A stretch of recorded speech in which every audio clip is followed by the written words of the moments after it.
السلام علیکم ورحمۃ اللہ تعالی وبرکاتہ۔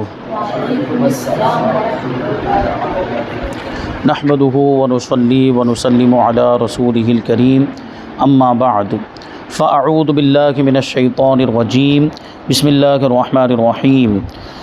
ان اللہ وملائکتہ یصلون علی النبی یا ایہا الذین آمنوا صلوا علیہ وسلموا تسلیما۔ اللہم صلی علی سیدنا ومولانا محمد معدن الجود والکرم وآلہ الکرام وابنہ الکریم وبارک وسلم صلاۃ وسلاما علیک یا رسول اللہ صلی اللہ تعالی علیہ وسلم۔ شبینہ کا بیان جاری ہے، یعنی ایک رات کی تراویح میں قرآن مجید ختم کرنے کا بیان۔ اس کے تعلق سے یہ باتیں بیان کی گئی تھی کہ شبینہ کی شرعی حیثیت کیا ہے، جائز ہے یا نہیں، اور اس زمانے میں جو شبینہ کا اہتمام کیا جاتا ہے اس میں کیا خرابیاں ہیں، اور ان میں سے 5 خرابیاں یہاں پہ بیان کی گئی تھیں۔ تو اگر ان خرابیوں کو دور کر لیا جائے، اور جیسے بزرگوں کے زمانے میں ہوتی تھی یا بزرگان دین ایک رات میں پورا قرآن شریف ختم کر لیتے تھے، اس انداز میں اگر پڑھا جائے تو اس میں کوئی حرج نہیں، یعنی صحیح طور پر صحیح تلفظ کے ساتھ، اور جو چیزیں قراءت کے لیے ضروری ہیں ان کی رعایت کرتے ہوئے پڑھا جائے تو اس میں کوئی حرج نہیں ہے۔ آگے سوال یہ ہے کہ شبینہ کے متعلق مفتی احمد یارخان نعیمی کا کیا فرمان ہے؟ جواب: مشہور مفسر حکیم الامت حضرت مفتی احمد یارخان نعیمی رحمۃ اللہ تعالی علیہ فرماتے ہیں، ہمیشہ سے صالح مسلمانوں کا دستور ہے، یعنی نیک مسلمانوں کا دستور ہے کہ رمضان المبارک میں شبینہ کرتے ہیں، کبھی 1 رات میں، کبھی 2 رات میں، اور کبھی 3 راتوں میں پورا قرآن شریف تراویح میں ختم کرتے ہیں۔ اور بعض بزرگوں سے منقول ہے کہ وہ رمضان کے علاوہ بھی روزانہ 1 قرآن شریف پڑھ لیتے تھے۔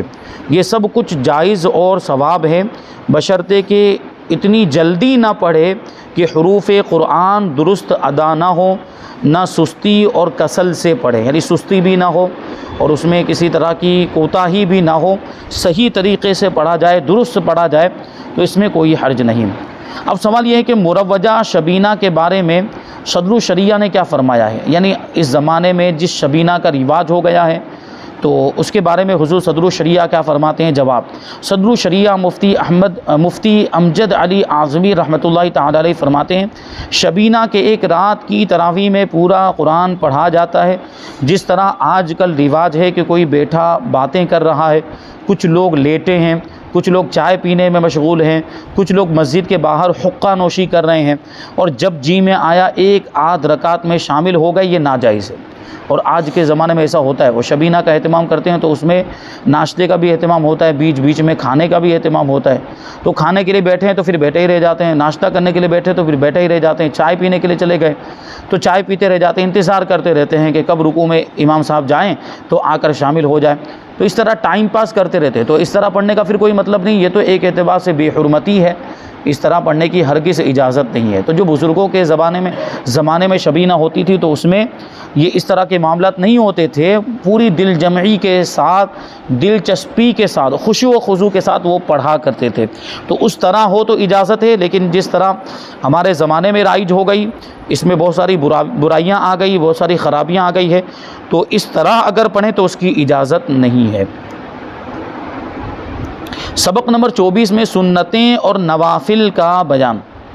سوال یہ ہے کہ سب سنتوں میں قوی تر سنت کون سی ہے، یعنی سب سے زیادہ مؤکد سنت، سب سے زیادہ مضبوط، سب سے زیادہ قوت والی اور سب سے زیادہ تاکید والی سنت کون سی ہے؟ جواب: سنت فجر، یعنی فجر کی نماز میں جو 2 رکعت سنت پڑھی جاتی ہے، فرض سے پہلے وہ سنت مؤکدہ ہے، اور سنت مؤکدہ بھی کیسی کہ دوسری سنت مؤکدہ میں سب سے زیادہ اس کی تاکید آئی، دوسری سنت مؤکدہ کے مقابلے میں یہ والی سنت اور زیادہ قوی ہے اور مضبوط ہے۔ آگے سوال ہے کہ حدیث پاک میں فرض نماز کے بعد سب سے افضل نماز کسے کہا گیا؟ جواب: حدیث پاک میں فرض نماز کے بعد رات کی نماز کو سب سے افضل کہا گیا۔ فرض نماز کے بعد رات کی نماز، یعنی جیسے تہجد کی نماز پڑھتے ہیں اور تراویح بھی رات کی نماز میں آتی ہے، تو یہ اس کو افضل کہا گیا ہے۔ سوال، فجر کی سنتوں میں کون سی صورتیں پڑھنا سنت ہے؟ جواب، سنت فجر کی پہلی رکعت میں سورہ فاتحہ کے بعد قل یا ایھا الکافرون سورہ کافرون اور دوسری رکعت میں قل ھو اللہ احد پڑھنا سنت ہے۔ سوال، کس صورت میں ظہر کی 2 رکعت سنت کو ظہر کی 4 رکعت سنت سے پہلے پڑھنا افضل ہے؟ کس صورت میں ظہر کی 2 رکعت سنت کو، جو 2 رکعت بعد میں جو پڑھنی ہے، اس سنت کو ظہر کی 4 رکعت سنت سے پہلے پڑھنا افضل ہے؟ یہ کون سی صورت ہے؟ جواب دیتے ہیں، جب کہ ظہر کی 4 رکعت سنت کو فرض سے پہلے نہ پڑھ سکا ہو تو اس صورت میں ظہر کی 2 سنت کو ظہر کی 4 رکعت سنت سے پہلے پڑھنا افضل ہے۔ یعنی کیا مطلب ہوا کہ اب پہلے جو ہے وہ چھوٹ گئی ہے جو 4 رکعت، اس کو بعد میں پڑھیں گے، تو ایسی صورت میں پہلے وہ 2 رکعت جو فرض کے بعد پڑھنی وہ تو اس کی جگہ پر ہی پڑھیں گے، اور اس کے بعد جو 4 رکعت جو پہلے رہ گئی ہے اس کو اگر بعد میں پڑھنا چاہتے ہیں تو وہ 4 رکعت سنت بعد میں پڑھیں گے۔ کیونکہ دیکھیے، آپ نے کسی وجہ سے، کسی مجبوری کی وجہ سے یا جان بوجھ کر ہی کیوں نہ ہو، وہ جو ظہر کی نماز میں فرض رکعتوں سے پہلے جو سنت پڑھی جاتی ہے تو اس کا وقت وہی ہے، فرض سے پہلے ہی اس کو پڑھنا ہے، لیکن چھوٹ جائے تو اس کو بعد میں اگر پڑھنا چاہیں تو پڑھ سکتے، لیکن اس کی حیثیت پھر قضا کی ہوگی کیونکہ اس کا وقت چلا گیا، اس کا وقت ختم ہو گیا۔ تو ایسی صورت میں ایک وہ جو ترتیب تھی وہ تو چھوٹ گئی، جو فرض اور جو سنت تھی، 4 رکعت سنت اور 4 رکعت فرض کے درمیان جو ترتیب تھی وہ تو فوت ہو گئی، لیکن اس کی وجہ سے ہم جو دوسری ترتیب ہے وہ کیوں فوت کریں؟ یعنی یہ فرض 4 رکعت اور اس کے بعد جو 2 رکعت سنت پڑھنی ہے ان کے درمیان بھی تو وہ ترتیب جو ہے اس کی بھی رعایت کرنی ہے، تو اگر یہ 4 رکعت پہلے پڑھ دیں گے تو وہ ترتیب بھی فوت ہو جائے گی، تو پہلے وہ 2 رکعت ہی پڑھیں گے، بعد میں یہ 4 رکعت پڑھیں گے۔ لیکن اگر کسی نے الٹا بھی کر دیا کہ پہلے 4 رکعت سنت پڑھ لی پھر 2 رکعت سنت پڑھی تو بھی کوئی حرج نہیں، لیکن افضل طریقہ یہ ہے کہ پہلے وہ 2 رکعت سنت پڑھیں پھر یہ چھٹی ہوئی 4 رکعت پڑھیں۔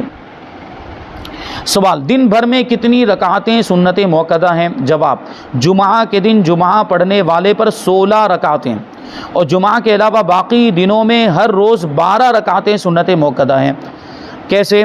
2 رکعت نماز فجر سے پہلے، 4 رکعت ظہر سے پہلے، 2 رکعت ظہر کے بعد اور 2 مغرب کے بعد اور 2 عشاء کے بعد، اور 4 رکعت جمعہ سے پہلے اور 4 رکعت جمعہ کے بعد، یہ سنت موقدہ۔ اور اسی طریقے سے جو 2 رکعت جمعہ کے بعد پڑھتے ہیں اس کے بارے میں بھی فرمایا گیا کہ احتیاط اسی میں ہے کہ اس کو بھی سنت موقدہ مانے، جو 2 رکعت 4 رکعت سنت پڑھنے کے بعد جو دوسری 2 رکعت پڑھتے ہیں۔ آگے سوال ہے کہ سنت موقدہ سے کیا مراد ہے اور اس کا حکم کیا ہے؟ سنت موقدہ کا مطلب کیا ہوتا ہے وہ بیان کریں گے۔ جواب، جن سنتوں پر شریعت میں تاکید آئی ہے انہیں سنت موقدہ کہتے ہیں، یعنی جن کا حکم تھوڑا سخت ہے، سنت غیر موقدہ کے مقابلے میں جن کی تاکید آئی ہے انہیں سنت موقدہ کہتے ہیں۔ جو بغیر عذر ایک بار بھی ترک کرے، یعنی ایک بار بھی چھوڑ دے، وہ ملامت کا مستحق ہے، یعنی برائی کا حقدار ہے، اور ترک کی عادت بنا لے، یعنی چھوڑنے کی عادت بنا لے تو وہ فاسق ہے، یعنی گنہگار ہے، اور اس کی گواہی قبول نہیں ہے اور وہ جہنم کا حقدار ہے، اور بعض علماء کے نزدیک گمراہ اور گنہگار ہے، اگرچہ اس کا گناہ واجب کے ترک سے کم ہے، تلویح میں ہے کہ اس کا ترک حرام کے قریب ہے، اور ترک کرنے والا اس کا مستحق ہے کہ معاذ اللہ شفاعت سے محروم ہو جائے، کیونکہ یہ حضور پاک صلی اللہ علیہ وسلم کی سنت ہے۔ سنت موقدہ کا مطلب ہے کہ حضور نے اس کو اکثر و بیشتر پڑھائے، کبھی کبھی بیان جواز کے لیے اس کو چھوڑا بھی ہے، لیکن اکثر و بیشتر حضور نے اس کی پابندی فرمائی ہے۔ تو حضور پاک صلی اللہ علیہ وسلم سے محبت ہے، تو محبت کا تقاضا یہ ہے کہ جن نمازوں کی حضور نے پابندی فرمائی یا جن کو ہمیشہ اکثر و بیشتر پڑھا، کبھی چھوڑا بھی ہے، تو اس کو امتی بھی پڑھے، یہ حضور کی محبت کا تقاضا ہے۔ تو اس کو چھوڑنے والا معاذ اللہ اس کا مستحق ہے کہ وہ شفاعت سے محروم ہو جائے، کیونکہ حضور پاک صلی اللہ علیہ وسلم کی سنت کو چھوڑ رہا ہے۔ تو ظاہر سی بات، حضور پاک صلی اللہ علیہ وسلم کی سنت کو چھوڑے گا تو حضور ناراض ہوں گے، اور جب حضور ناراض ہوں گے تو شفاعت سے یہ شخص محروم ہو جائے گا، کیونکہ حضور اقدس صلی اللہ علیہ وسلم نے فرمایا کہ جو میری سنت کو ترک کرے گا، یعنی جو میری سنت کو چھوڑے گا، اسے میری شفاعت نہیں ملے گی۔ تو یہ تو کون سی سنت موقدہ ہے، یہ سنت غیر موقدہ بھی نہیں کہ اس کو چھوڑ دیا جائے تو چل جائے، یہ تو سنت موقدہ جس کی تاکید آئی ہے، ایسی سنت کو چھوڑے تو اور زیادہ حضور پاک صلی اللہ علیہ وسلم ناراض ہوں گے۔ سنت موقدہ کو سنن الہدا بھی کہتے ہیں، سنن الہدا۔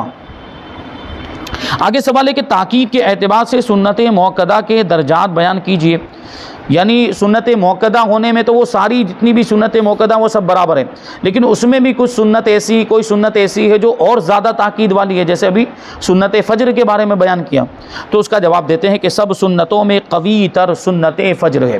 سب سے زیادہ تاکید فجر کی سنت کی ہے، یہاں تک کہ بعض علماء اس کو واجب بھی کہتے ہیں۔ سنت فجر کے بعد مغرب کی سنتوں کا درجہ ہے، پھر ظہر کے بعد والی سنتیں، پھر عشاء کے بعد والی سنتیں، پھر ظہر سے پہلے کی سنتیں ہیں، اور زیادہ صحیح قول کے مطابق سنت فجر کے بعد ظہر کی پہلی سنتوں کا مرتبہ ہے کہ حدیث میں خاص اس کے بارے میں فرمایا کہ جو ان کو ترک کرے گا اسے میری شفاعت نہ پہنچے گی۔ آگے سوال ہے کہ وہ کون سی سنتیں ہیں جن کی مشروعیت کا جان بوجھ کر بلا شبہ انکار کرنا کفر ہے، یعنی جن کے جائز ہونے کا، ایسی سنت کہ جن کے جائز ہونے کا انکار کر دے تو وہ کافر ہو جائے گا۔ تو وہ کون سی سنتیں؟ وہ فجر کی سنتیں، فجر کی سنتوں کی مشروعیت کا انکار کر دے، یعنی کوئی یہ کہے کہ یہ سنت جائز نہیں ہے، اس سنت کی شریعت میں کوئی اصل ہی نہیں ہے، تو وہ کافر ہو جائے گا، کیونکہ اس کی کتنی تاکید آئی ہے۔ اگر اس کی کوئی اصل نہ ہوتی، اگر یہ سنتیں مشروع نہ ہوتی تو اس کی اتنی تاکید نہ آتی، تو یہ گویا کہ شریعت کے ایک حکم کا انکار کرنا ہے۔ آگے سوال یہ ہے کہ ظہر کی سنتیں اور نوافل ادا کرنے کی کیا فضیلت ہے؟ جواب، حدیث پاک میں ہے، فرمایا کہ جس نے ظہر سے پہلے 4 اور ظہر کے بعد میں 4 رکعت پر محافظت کی، یعنی ان دونوں 4 رکعتوں کی پابندی کی، ظہر سے پہلے 4 رکعت اور ظہر کے بعد 4 رکعت۔ اب ظہر کے بعد تو 2 رکعت سنت پڑھتے ہیں، 2 رکعت نفل پڑھتے ہیں، تو وہ دونوں کو ملا کر 4 رکعت کہا گیا۔ تو ظہر سے پہلے 4 رکعت اور ظہر کے بعد میں 4 رکعت کی پابندی کرے، اللہ کریم اسے دوزخ پر حرام فرما دے گا، یعنی وہ جہنم میں نہیں جائے گا۔ حضرت سیدنا علامہ ابن عابدین شامی قدس سرہ سامی فرماتے ہیں کہ ایسے شخص کے لیے خوشخبری ہے کہ اس کا خاتمہ سعادت پر ہوگا، نیک بختی پر ہوگا، یعنی اس کا شمار نیک لوگوں میں ہوگا اور وہ دوزخ میں نہیں جائے گا۔ آگے سوال ہے کہ وہ کون سی نماز ہے جو سواری پر پڑھی جائے تو اس میں قبلے کو منہ کرنا شرط نہیں، جبکہ ہم نے اس سے پہلے شرائط نماز میں پڑھا، استقبال قبلہ نماز کی شرائط میں سے نماز کی بنیادی شرط ہے، قبلے کی طرف رخ کر کے نماز پڑھنا ضروری ہے، اگر کوئی قبلے کی طرف رخ کر کے نماز نہیں پڑھتا تو اس کی نماز ہوگی ہی نہیں۔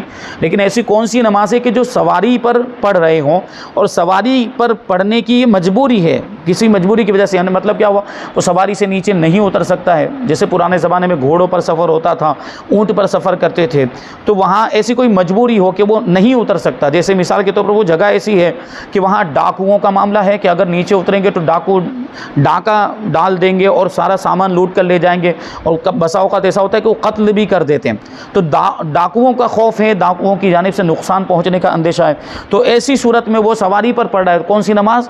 یہ اب وہی نماز پھر اس کو قبلے کی طرف رخ کر کے نہ بھی پڑھے تب بھی چل جائے گا۔ وہ کون سی نماز ہے؟ اس کے بارے میں کہتے ہیں کہ وہ نفل نماز ہے جو بیرون شہر جہاں سے مسافر پر قصر واجب ہوتا ہے سواری پر ادا کی جائے۔ تو یہ مخصوص صورت اس کی بیان کی جا رہی ہے کہ آدمی سفر کے ارادے سے نکلا، اور وہ سفر کون سا ہے؟ شرعی سفر، 92 کلومیٹر یا اس سے زیادہ کا سفر، اور اتنے سفر کے ارادے سے نکلا اور اپنی بستی سے باہر ہو گیا، اپنی شہر کی آبادی سے باہر نکل گیا، تو اس پر قصر واجب ہو گئی، اور قصر واجب ہو گئی، تو یہ والا جو سفر ہوا یہ ہوا شرعی سفر۔ اس سفر میں باقی نمازیں یعنی فرض اور واجب اور جو سنت موقدہ ہے اس میں تو قبلہ رخ ہو کر ہی نماز پڑھنا ضروری، لیکن نفل نماز اگر سفر میں سواری کے اوپر پڑھا ہے تو جس طرف سواری جا رہی ہے اس طرف رخ کر کے وہ نماز پڑھ سکتا ہے، اس میں پھر استقبال قبلہ شرط نہیں ہے، نماز ہو جائے گی۔ آگے سوال ہے کہ صلاۃ الاوابین کسے کہتے ہیں؟ جواب، مغرب کے فرضوں کے بعد جو 6 رکعتیں ادا کی جاتی ہیں انہیں صلاۃ الاوابین کہا جاتا ہے۔ اوابین مطلب ہوتا ہے اللہ کی بارگاہ میں بہت زیادہ رجوع کرنے والے بندے، اللہ کی بارگاہ میں بہت زیادہ توبہ کرنے والے بندے، تو صلاۃ الاوابین یعنی اللہ کی بارگاہ میں رجوع کرنے والوں کی نماز۔ اور یہ 6 رکعتیں عام طور پر تو لوگ نہیں پڑھتے ہیں، ہو سکتا ہے کچھ لوگ پڑھتے ہوں جن کو اس کی فضیلت معلوم ہو، لیکن یہ کب پڑھی جاتی؟ خاص طور پر یہ شب براءت کے موقع پر، جو شعبان کی 15ویں رات، اس میں مغرب کے بعد یہ 6 رکعتیں پڑھی جاتی، اس کا باقاعدہ اہتمام ہوتا ہے، ورنہ تو یہ روزانہ بھی پڑھی جا سکتی ہے، روزانہ مغرب کی نماز کے بعد بھی یہ 6 رکعتیں پڑھ سکتے ہیں، ایسا ضروری نہیں کہ شب برات ہی میں پڑھیں، لیکن شب برات میں اس کا اہتمام کرتے ہیں، عام دوسرے دنوں میں بھی اس کو پڑھ سکتے ہیں۔ اس کی فضیلت کیا ہے؟ صلاۃ الاوابین کی فضیلت جواب دیتے ہیں حضرت سیدنا ابو ہریرہ رضی اللہ تعالی عنہ سے روایت ہے کہ حضور نبی پاک صلی اللہ علیہ وسلم نے ارشاد فرمایا کہ جو شخص مغرب کے بعد 6 رکعتیں پڑھے اور درمیان میں کوئی بری بات نہ کہے، کوئی غلط بات نہ کہے، تو یہ 6 رکعتیں 12 سال کی عبادت کے برابر ہوں گی۔ 12 سال کی عبادت کس کو کہا؟ 12 سال کی عبادت کے برابر ہوں گی، یعنی 12 سال کی عبادت کے برابر اس کو ثواب ملے گا۔ اور ایک حدیث شریف میں ہے کہ جو بعد مغرب 6 رکعتیں پڑھے اس کے گناہ بخش دیے جائیں گے، اگرچہ سمندر کی جھاگ کے برابر ہوں۔ سمندر میں جو جھاگ ہوتی ہے، جو پھیڑ ہو جاتا ہے جو سفید سفید، وہ تو کتنا زیادہ ہوتا ہے، اگر گناہ اس کے برابر بھی ہو تو بھی معاف کر دیے جائیں گے، بخش دیے جائیں گے۔ لیکن یہاں کون سے گناہ مراد ہیں؟ صغیرہ گناہ مراد، چھوٹے گناہ ہیں وہ گناہ جو ہے کہ یہ نماز پڑھنے سے معاف ہو جائیں گے، لیکن بڑے گناہ جو ہے وہ بغیر توبہ کے معاف نہیں ہوتے، توبہ کرنی چاہیے۔ اور کبھی کبھی ایسا ہوتا ہے کہ ان نمازوں کی برکت سے اللہ تبارک و تعالیٰ بڑے گناہ سے توبہ کرنے کی توفیق عطا فرما دیتا ہے، آدمی توبہ کر لیتا ہے۔ اب سوچیں کہ صلاۃ الاوابین پڑھے گا ہی کون؟ جس کو توفیق ملے گی وہی تو پڑھے گا۔ اور پھر ظاہر سی بات، صلاۃ الاوابین یہ نفل نماز ہے، اور نفل نماز پڑھ رہا ہے اس کا مطلب ہے کہ 5 وقت کی نمازیں بھی پڑھتا ہوگا، وہ 5 وقت کی نمازوں کی پابندی بھی کرتا ہوگا، تو ایسے شخص کو اللہ تبارک و تعالیٰ پھر گناہوں سے توبہ کی توفیق عطا فرماتا ہے۔ آگے سوال ہے کہ دن رات کے نوافل میں ایک سلام کے ساتھ کتنی رکعتیں پڑھی جا سکتی ہیں؟ عام طور پر جو نمازوں کے ساتھ، فرض نمازوں کے ساتھ جو نفل نمازیں پڑھی جاتی ہیں وہ 2 ہی رکعتیں ہوتی ہیں، اور وہ بھی کب؟ وہ ظہر کی نماز کے اندر پڑھی جاتی ہے، مغرب کی نماز کے اندر پڑھی جاتی ہے، اور عشاء کی نماز کے اندر وہ نفل پڑھی جاتی ہے، وہ 2 رکعتیں ہی ہیں ہم جو عام طور پر پڑھتے ہیں۔ تو اس کا جواب دیتے ہیں کہ دن کے نفل میں ایک سلام کے ساتھ 4 رکعت سے زیادہ اور رات میں 8 رکعت سے زیادہ پڑھنا مکروہ ہے، اور افضل یہ ہے کہ دن ہو یا رات ہو 4 رکعت پر سلام پھیرے۔ یعنی اگر ہم زیادہ پڑھ بھی رہے ہیں، زیادہ پڑھنے کی اجازت، عام طور پر تو 2 رکعتیں ہی پڑھتے ہیں، لیکن اگر زیادہ پڑھنا چاہتے ہیں، زیادہ پڑھنے کی خواہش ہے، زیادہ رکعتیں پڑھنا چاہتے ہیں تو پڑھ سکتے ہیں، لیکن زیادہ پڑھیں تو کتنی رکعتیں ایک سلام کے ساتھ پڑھنی چاہیے؟ کم سے کم 4 رکعت، 4 رکعت سے زیادہ ایک سلام کے ساتھ نہیں پڑھنی چاہیے۔ ہاں، رات میں پڑھ رہے ہو تو 8 رکعتیں بھی ایک سلام کے ساتھ پڑھنے کی اجازت ہے، لیکن اس میں بھی بہتر یہی ہے کہ 4 رکعتوں پر سلام پھیر دیں اور پھر دوسری 4 رکعت الگ سے پڑھیں۔ آگے سوال ہے کہ کون سی 4 رکعت والی نماز کی تیسری رکعت میں ثنا اور تعوذ پڑھنے کا حکم ہے؟ یہ بہت اہم مسئلہ ہے۔ ایسی 4 رکعت والی نماز کون سی ایسی 4 رکعت والی نماز ہے کہ جس میں تیسری رکعت جب شروع کریں گے تو اس میں ثنا بھی پڑھیں گے، تعوذ بھی پڑھیں گے؟ تعوذ مطلب اعوذ باللہ، بسم اللہ دونوں پڑھنا ہے۔ تعوذ کا مطلب ہوتا ہے اعوذ باللہ، اور بسم اللہ تو ویسے بھی ہر رکعت کے شروع میں پڑھتے ہی ہیں۔ تو جواب دیتے ہیں کہ فرض اور ظہر اور جمعہ کی پہلی اور بعد کی 4 رکعت والی سنت کے علاوہ ہر 4 رکعت والی نماز کی تیسری رکعت میں ثنا اور تعوذ پڑھنے کا حکم ہے۔ تو اب یہ فرض اور ظہر اور جمعہ کی پہلی اور بعد کی 4 رکعت والی سنت کے علاوہ، کیا مطلب ہوا؟ یعنی سنت موقدہ کے علاوہ، تو اب کیا رہ گیا؟ سنت غیر موقدہ رہ گیا اور نفل رہ گیا۔ تو سنت موقدہ، سنت غیر موقدہ اور نفل کا یہ حکم ہے، اور نفل تو 4 رکعت عام طور پر نہیں پڑھی جاتی، سنت غیر موقدہ 4 رکعت پڑھی جاتی ہے۔ وہ کون سی؟ وہ عصر سے پہلے 4 رکعت پڑھی جاتی ہے اور عشاء سے پہلے 4 رکعت پڑھی جاتی ہے۔ تو اس میں یہ حکم ہے کہ تیسری رکعت کے لیے کھڑے ہوں تو اس میں ثنا بھی پڑھیں گے اور اس میں تعوذ بھی پڑھیں گے، اعوذ باللہ بھی پڑھیں گے۔ اور آگے فرماتے ہیں کہ نماز چاشت کا وقت کب تک ہے اور اس کی کتنی رکعتیں ہیں؟ جواب، نماز چاشت کا وقت آفتاب بلند ہونے سے زوال یعنی نصف النہار شرعی تک ہے۔ آفتاب بلند ہونے کا کیا مطلب ہوا؟ کہ مکروہ وقت ختم ہو جائے، جو سورج طلوع ہونے کے بعد جو مقطوع وقت ہوتا ہے، جو لکھا رہتا ہے بورڈ پر عام طور پر، یعنی جیسے ہی سورج طلوع ہوا اس کے 20 منٹ تک کا، اس کے بعد 20 منٹ تک کا جو وقت ہے یہ مکروہ وقت ہوتا ہے۔ اس کے بعد یہ نماز چاشت پڑھی جاتی کیونکہ اس کے بعد وہ سورج بلند ہو چکا ہوتا ہے، خوب روشنی اس کی پھیل چکی ہوتی ہے۔ تو اس وقت سے لے کر نصف النہار شرعی تک یعنی زوال سے پہلے پہلے تک اس کو پڑھا جا سکتا ہے، اور اس کی کم سے کم 2 رکعتیں ہیں اور زیادہ سے زیادہ 12 رکعتیں ہیں۔ اب آگے سوال ہے کہ صلاۃ اللیل کسے کہتے ہیں؟ صلاۃ اللیل کا لفظی اگر ترجمہ کریں تو اس کا مطلب ہوتا ہے رات کی نماز۔ تو رات کی نماز کا مطلب کیا ہے؟ جواب، نماز عشاء کے بعد جو نوافل پڑھے جائیں ان کو صلاۃ اللیل کہتے ہیں۔ نماز عشاء کے بعد، جیسے تراویح کو بھی صلاۃ اللیل کہا جاتا ہے کیونکہ یہ بھی نماز عشاء کے بعد پڑھی جاتی ہے۔ اسی طرح تہجد کی نماز اگر آپ پڑھیں اور تہجد کے لیے سونا شاید تھوڑی دیر کے لیے سو گئے پھر اٹھ کر پڑھیں، یا زیادہ آخری پہر تک سوئیں اور رات کے آخری پہر میں صبح صادق سے پہلے اٹھ کر یہ تہجد کی نماز پڑھ لی، تو اس کو بھی صلاۃ اللیل کہا جائے گا، یہ بھی رات کی نماز ہے۔ اس کے علاوہ اور بھی اگر آپ کوئی نفل نماز پڑھ رہے ہیں رات میں عشاء کی نماز کے بعد تو وہ بھی صلاۃ اللیل میں ہی شمار ہوگی۔ آگے سوال ہے کہ وہ کون سی نفل نماز ہے جس کے لیے سونا ضروری ہے؟ جو میں نے ابھی کہا اس میں وہ آ گئی بات کہ کون سی نماز ہے جس میں سونا ضروری ہے۔ جواب، وہ نماز تہجد ہے جو عشاء کے بعد رات میں سونے کے بعد اٹھ کر پڑھی جاتی ہے، اس کے لیے سونا ضروری ہے۔ اگر آپ سوئے نہیں اور ویسے ہی پڑھ رہے ہیں تو اگرچہ کتنی ہی رکعت پڑھ لیں وہ تہجد میں شمار نہیں ہوگی. اس کے لیے سونا اگرچہ 5-10 منٹ کے لیے ہی کیوں نہ سوئیں. اور سونے سے مراد وہ سونا جس میں نیند آ جائے. ایسا نہیں کہ صرف لیٹے اور آنکھیں بند کر لی ہو, نیند نہیں آئی, وہ کافی نہیں ہے. نیند آنا بھی ضروری ہے, اگرچہ 5-10 منٹ کے لیے ہی ہو. اس کے بعد اٹھ کر جو ہے یہ تہجد کی نماز پڑھی جا سکتی ہے, تو اس کے لیے سونا ضروری ہے. تو یہ نفل نمازوں کا تذکرہ چل رہا ہے. ابھی اور بہت ساری باتیں اس میں باقی ہیں. جیسے ایک بہت ہی فضیلت والی نماز ہے جس کو صلاۃ التسبیح کہا جاتا ہے. تسبیح والی نماز بہت ہی اس کی فضیلتیں حدیثوں میں آئی ہے, اور اس کے پڑھنے کا طریقہ, صلاۃ التسبیح کیسے پڑھیں گے, اور پھر اس کے بعد کب نوافل پڑھنا مستحب ہے, اور کون سے اوقات میں نوافل پڑھنا منع ہے, مکروہ ہے, ناجائز ہے. انشاءاللہ تبارک و تعالیٰ ان ساری باتوں کو ہم آئندہ درس میں شامل کریں گے. اللہ تبارک و تعالیٰ کی بارگاہ میں دعا ہے کہ جو کچھ بھی بیان ہوا اس پر ہم سب کو عمل کرنے کی توفیق عطا فرمائے. وما علینا الا البلاغ. السلام علیکم.